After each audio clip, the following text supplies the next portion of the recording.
ఇవన్నీ కూడా star fruit sweet అండి. చూసారు కదా ఎలా ఉన్నాయో. ఇందులో ఇంకో విషయం ఏంటంటే కొన్ని ఫ్రూట్స్ ఇలా ఇలా వైట్ షేడ్ వస్తాయండి. ఇలా వైట్ షేడ్ వచ్చింది స్టార్ ఫ్రూట్, వైట్ ఏం కాదండి, ఇది నార్మల్ స్టార్ ఫ్రూట్ అండి, స్వీటే.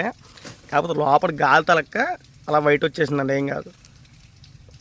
చూసారు కదా, ఇది మీరు వైట్ అని చెప్పేసి ఎక్కడికైనా అంటే మళ్ళీ వైట్ అనుకుంటారని చెప్పి నేను ముందు చూపిస్తున్నాను మీకు. సో అన్నమాట స్టార్ ఫ్రూట్ కొద్దిగా గాలి తలకపోయినా కొత్త షేడ్ వచ్చినా ఈ మాదిరిగా వస్తుందండి ఇది. చూసారు కదా ఇలా.